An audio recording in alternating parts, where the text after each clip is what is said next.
Yeah. Hey guys, Triple H Guy 2004. We're here with Bruno GT Guy 1969. and we are here. Me and my dad both listened to an interview with the headliner of this year's WWE Hall of Fame class of 2013, talking none other than Bruno Sammartino, The legend himself, the living legend. No, he's not Larry Zbyszko, who claims to be the living legend. But I would say Bruno's the living legend right now. He is the biggest known to... I know Hulk Hogan. Star. Hulk Hogan's there, but you know what? If you ask any old-timer that watched wrestling back in the late 70s, they know who Bruno Sammartino is. I mean, this guy just... Oh, thanks for calling me an old-timer there, tore it up at Madison Square Gardens.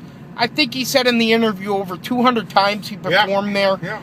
Something like 180 sellout for Madison Square Garden. That is unheard of.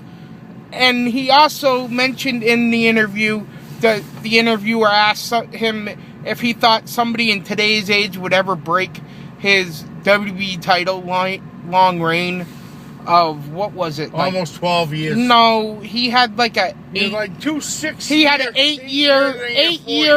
8-year reign as champion, I believe, was his first reign. Yeah. And that is so unheard of nowadays. I mean, you have CM Punk, just use CM Punk for an, example. Because he had a year-long reign, 400 something some odd days, and there was people that were bitching, oh, he has the title too long, blah, blah, blah. You imagine being alive in the day and age that Bruno Sammartino performed? Imagine having the technology that we have today. Twitter, YouTube, the internet.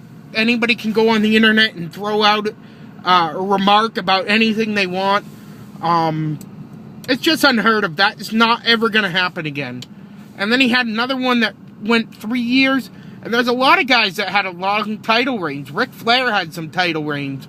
Hulk Hogan had his title reigns.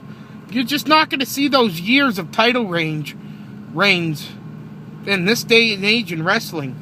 So, and some people that put Bruno's matches down for being like Stevie Breach says, like NyQuil and put you to sleep. If they put out... They also, what would you like to talk about this interview, Dad? What, is there anything that, in the interview that... Well, it's kind of outside, but it's the same subject. I saw him, he came to Concord, New Hampshire. Oh, come on, not this story again. No, I just saw him wrestle once in Concord, New Hampshire, David Arena. It was an awesome experience. So all I have to say about that. How about this interview? Is there anything that you learned in this interview that you didn't know before? Yeah, I learned that they did a video and that they hid away from the Nazis and up on a mountain or something. And well, apparently he was in Italy he was a child in Italy during the time of Adolf Hitler's reign of tyranny over the world. He had to hide away from the Nazis coming in and storming his village.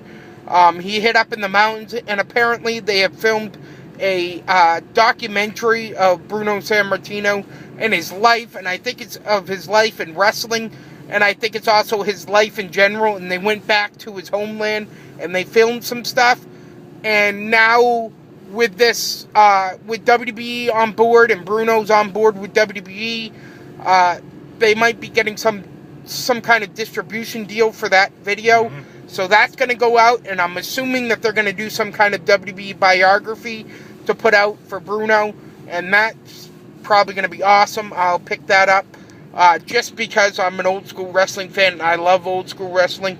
So I will definitely pick that up when that becomes available.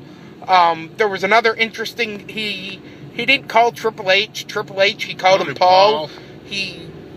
I think he maybe mentioned him once as Triple H. He mentioned him every time as Paul. He was really enthusiastic about the talks that they had, how WWE is going in a different... How much they've changed. how much they've changed as far as the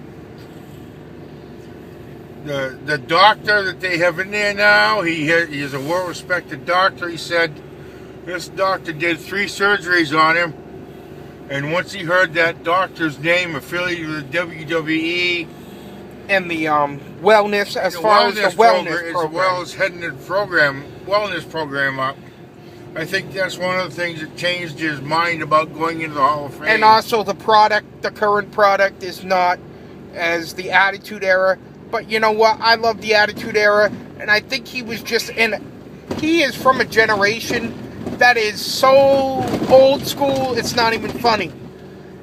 Well, he didn't like all the profanity But that's what I'm talking about. He's from a generation before your generation.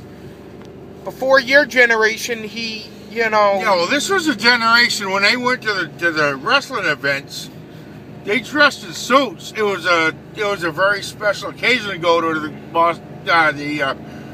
Madison Square Garden. The men dressed in suits and the women dressed in dresses, and it was a real big event. It was like going to the fights, you know. But the one thing I don't get about the whole, Bruno didn't like that. But you know what? Wrestling's always been like that. Sometimes I wonder where some of these guys, they didn't really watch. Sometimes did they watch just only the product they performed for? Like, did Bruno only watch WWF? Because back in the day, I think he did. Because back in the day, too. Ric Flair, friggin', you name any of those guys from back in the 70s that performed. Friggin' Rowdy Piper, Ric Flair, they all incited people to do dastardly things. I remember watching this video of, I don't remember if it was on the Batista video or one of the videos that I've watched in the past of the Wild Samoans, how they used to incite riots in friggin' San Francisco, where like the cops, they were cops, but they would join in on the fights. They would, come in riot gear, and people would, like the Samoan fans would come over from Samoa to watch the matches, and these people would just, get in fights over the Samoans, because the Samoan people thought the Samoan wrestlers were the best wrestlers on God's green earth, and then the people in there were like, oh no, the Samoans suck. Oh, you think Samoans suck? Oh, they brawled, So, I don't know, sometimes I wonder where these people, if they actually watched, other than the product that they performed for, if they ever watched that. But this is getting into the 8-minute range.